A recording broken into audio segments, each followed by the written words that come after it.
Good day everyone! Good day din sa iyo, partner. At magandang umaga sa manonood natin ngayon. So, ano nga bang news report natin ngayon? Kakapasok nga lang ng balita na ang Nestle Corporation ay magbibigay ng impormasyon tungkol sa kanilang korporasyon. Ay, magandang balita yan partner. Kaya naman, andito si Mr. Marcos Reyes upang ipaliwanag kung ano nga ba talaga ang Nestle Corporation. So this is the introduction for the Nestle Corporation. Nestle is the world's largest food and beverage corporation. They are the organization Good Food, Good Life. They believe that food has the power to improve people's lives. Good food nourishes as well as pleases the senses. It promotes healthy child development, pet well-being, the graceful aging of parents, and general enjoyment of life. Nestle operates in 191 countries and has over 2,000 brands, ranging from global icons to local favorites. Nestle employs over 280,000 people worldwide and has over 2,000 brands including coffee, bottled water, milkshakes, frozen and refrigerated foods, infant foods, performance and healthcare nutrition, seasonings, pet food, and chocolate. Then let's go to Nestle mission and vision. Nestle mission is the world's leading nutrition, health, and wellness company. Our mission of Good Food, Good Life is to provide consumers with the best tasting, most nutritious choices in a wide range of food and beverage categories, eating occasions from morning to night. Nestle is focusing on providing the best tasting, most nutritious options in a wide range of food and beverage categories according to the statement. Then let's proceed to the Nestle vision. Nestle vision is to be a leading competitive nutrition, health, and wellness company delivering improved shareholder value by being a preferred corporate citizen, preferred employer, preferred supplier, selling preferred products. The statement means Nestle vision is to be the most trusted brand among shareholders and customers. They also set the pace and guide others in the right direction. So, to discuss the brief history, here is Mr. Sherva. The virtual floor is yours. So, for Nestle brief history, I have here the timeline. So, from 1866 to 1904, it is their pioneer years. The Nestle company history begins in 1866 with the foundation of the Anglo-Swiss Condensed Milk Company, and in 1905, the company merged with Anglo-Swiss to form what we know today as Nestle Corp or Nestle Group. So, in 1905 to 1913, it is the Belle Epoque. So, Nestle and Anglo-Swiss has more than 20 factories and it's selling in different continents like Africa, Asia, Latin America, and Australia. So, in this stage, they call it as their beautiful age. So, next, in 1914 to 1918, it is their adapting during the wartime. So, in this stage, it creates new challenges and opportunities. The demand of the condensed milk and chocolate increases, while there were a shortage of raw materials and cross-border trade to slow down the production. But, to solve these problems, the companies acquired processing facilities in the US and Australia. By the end of the war, Nestle and Anglo-Swiss has 40 factories. So next, in 1919 to 1938, it is the crisis and opportunities. In this stage, major crisis for Nestle and Anglo-Swiss happens in 1921. So despite the downs, the era delivers many positives. The company management corps is professionalized, research is centralized, and pioneering products like Nestle coffee are launched. So next, in 1939 to 1947, it is the riding out of the storm. It is the outbreak of the World War II which brutally affect the virtual market. So, during these difficulties, the Nestle company adds Maggi soup and seasoning to its product range and adopts the name of Nestle Alimentana. So next, in 1948 to 1959, it is the creating convenience for the consumer or the customer. So, the people in US and Europe start spending money on machines that make their life easier. It is examples like the refrigerators and freezers. So, convenience food became also popular. With Nestle Alimentana, they launched new product including the Nesquik and the Maggi Ready Meals. So, next. In 1960 to 1980, it is the frozen foods to pharmaceutical. So, acquisitions enabled Nestle to enter new areas like frozen foods while expanding its traditional business. In 1970s, the company diversifies into pharmaceutical and cosmetics. Growing criticism from activists group alleged Nestle marketing of infant food is unethical. So, later, Nestle becomes one of the first company to apply the World Health Organization code on the breast milk substitute. So next, in 1981 to 1999, it is the towards health, nutrition, and awareness. So after years of growth, Nestle let go of the unprofitable products. So it starts promoting brands that meet the demands and more of the health-conscious consumer. In line with it is the new nutrition and health wellness strategy. So the company expands in US, Eastern Europe, and Asia, and targets global leaderships in water, ice cream, and animal food. So the next stage is the year 2000 to 2016. It is their creating shared values. So Nestle articulates its creating shared value approach to the business, followed by the launch of the Nestle Cocoa and the Nescafe plan to further develop the sustainability supply chains.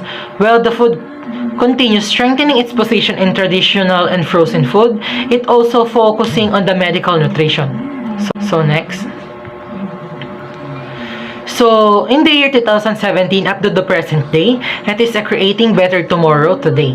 So, alongside the traditional market segment, Nestle continues to find new growth opportunities in healthcare. So, it acquires businesses including Zenpep, Vital Proteins and Immune, plus the majority stake in Orgain, leader in plant-based nutrition. So, the company also step up to its sustainability aims, committing to recyclable packaging and net zero emission. So, for the organizational chart, here is Kian Velasco. The floor is yours. The next one is the organizational chart and the board of directors of Nestle Corporation. Nestle, like most organizations of its size and global reach, has board of directors. The board is responsible for managing the overall business and it's currently led by Chairman Paul Bulk, who is the company's former CEO. The day-to-day operations of Nestle business is overseen by the company's executive board.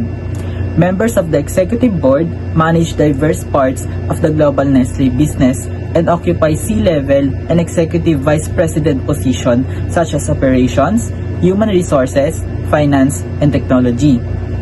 Their board of directors is ultimate governing body of the company. It is responsible for the long-term strategy and the ultimate supervision of the group. The board also oversees the group's economic, social, and environmental sustainability. Their board is composed of highly qualified leaders in business, technology, nutrition, fast-moving consumer goods, and other relevant disciplines. Each member has proven experience, skills, and current expertise aligned to their business goals. Next reporter, please. Decentralized matrix structure. For a long time, Nestle operated with complicated, decentralized matrix structure. Organizational which permitted a high level of autonomy and independence within its subsidiary brands and companies. To discuss the system rules, here is Sean Toledo. System rules. Compliance with laws and regulation. Nestle must comply with all applicable laws and regulations in every country where it operates. The company must ensure that its employees, suppliers, and business partners also comply with these laws and regulations. Ethical conduct. Nestle should promote ethical behavior and integrity among all of its employees. The company should provide training to employees on ethical decision-making and encourage them to report any unethical behavior they witness. Human rights. Nestle should respect and promote human rights in all its business activities. The company should ensure that its operations and supply chains do not contribute to human rights abuses, including forced labor, child labor, or discrimination. Environmental sustainability. Nestle should work to minimize its environmental impact and promote sustainable business practices. The company should set goals to reduce its greenhouse gas emissions, water consumption, and waste generation. Health and safety. Nestle should prioritize the health and safety of its employees and customers.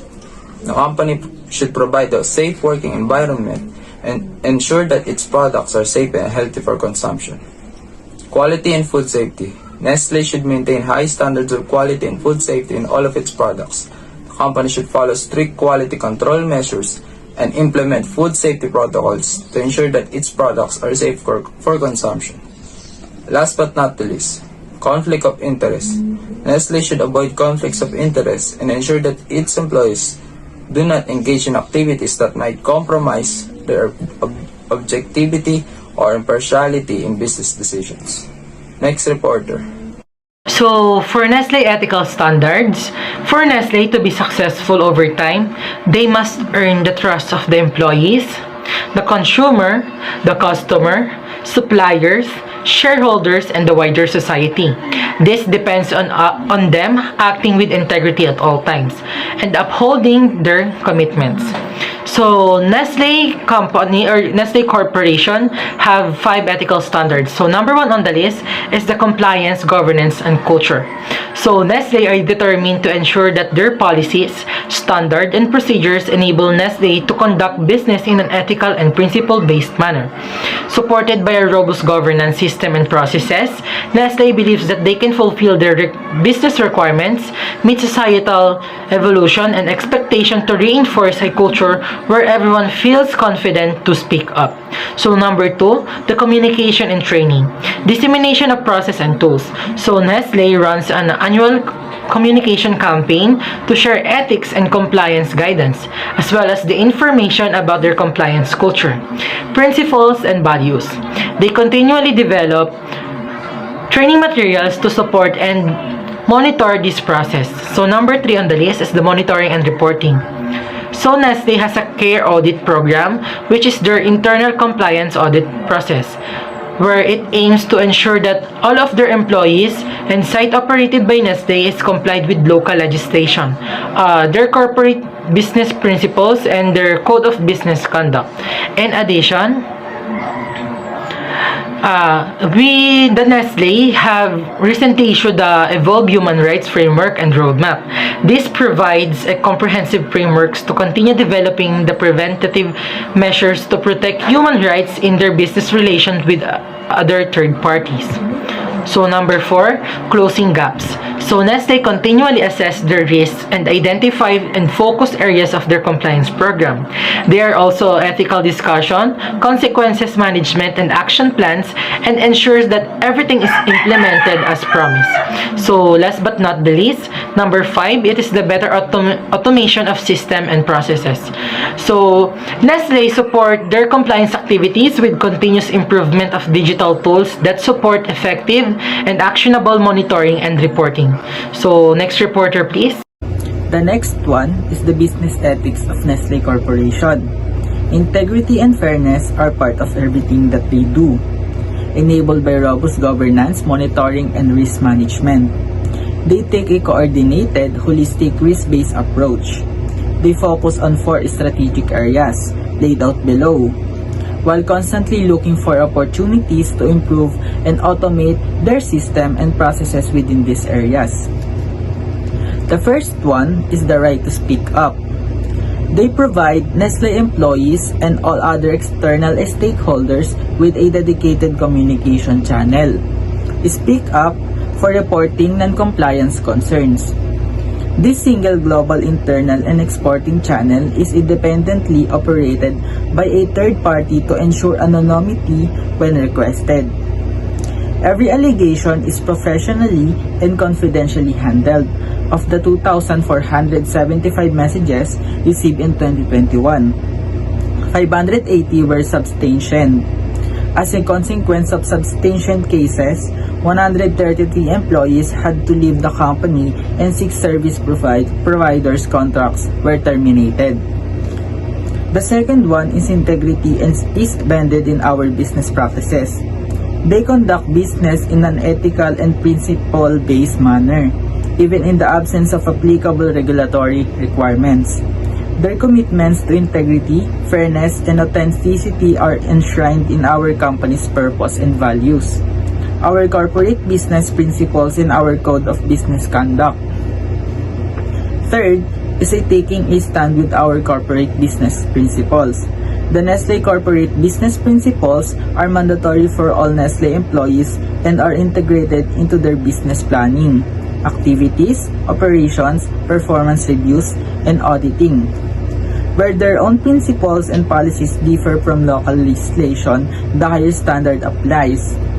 Their compliance program supports the continuous development and implementation of the Nestle corporate business principles based on ethics, integrity, and a doing the right thing for the right reason mindset.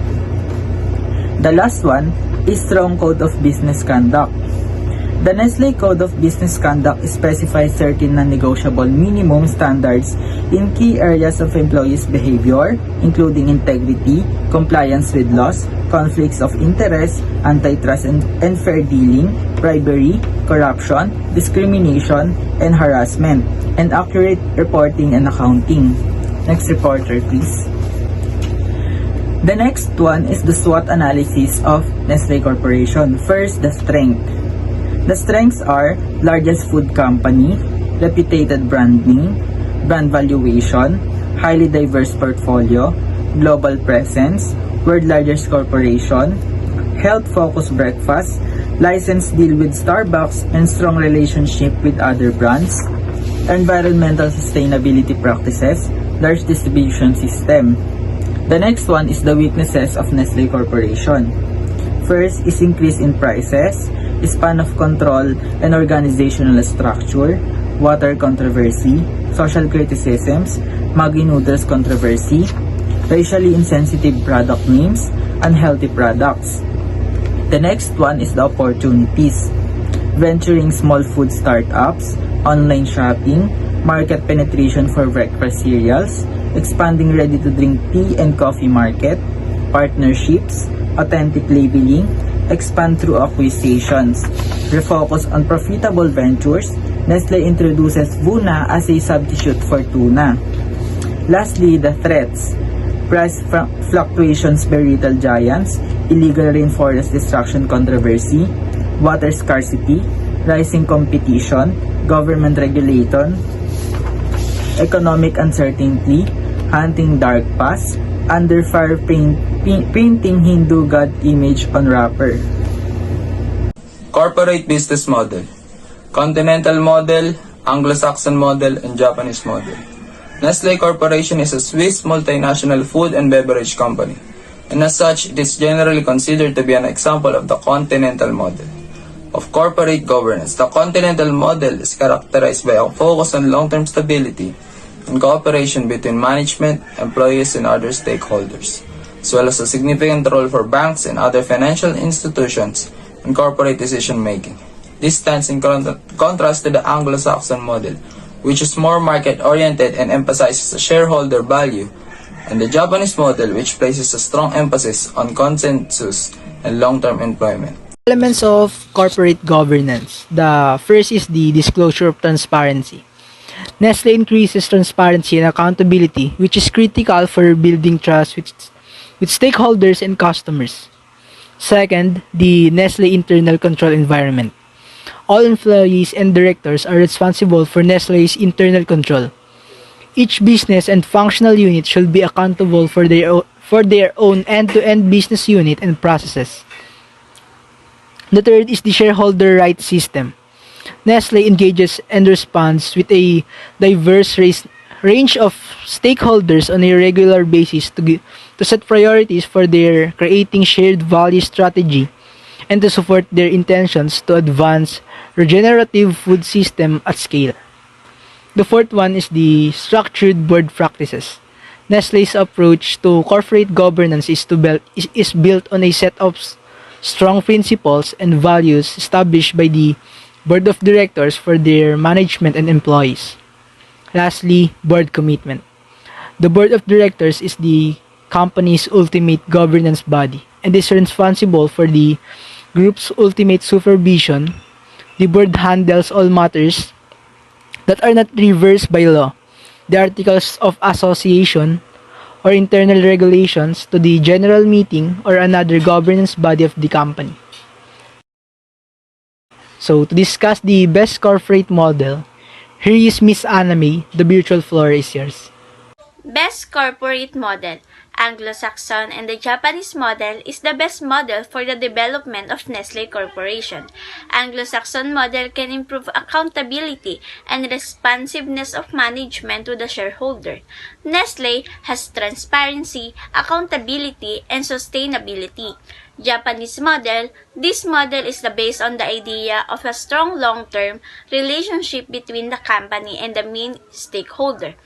The board directors plays an important role in controlling the company, while the management is responsible for day-to-day operations. Business to business to customer, and business to demand model. Nestle, business to business help companies to returning workers with hybrid work options, now an expectation for many employees. Business are looking for a better ways to incentivize on-site work. For example, Nestle own meal solution Freshly. For one announced the launch of business to business Freshly Well, offering on-site and remote solution for the employees and the range of institution. Nestle focuses on generating demand for its current brand while improving its operational efficiency and by the allocating massive amounts for the capital to buy and sell relevant customer brands, which help the company to keep its dominance in the customer food and beverages industry. Ito ang mga nagbabagang balita mula sa Nestle Corporation sa mga oras na ito. Ako si Justin Kenesherba. At ako naman si Kian Paul Velasco. Na naghahatid ng dekalidad, maaasahan at totoong balita mula sa pangkat ng 1CMT2N Group 10. Have a great day everyone.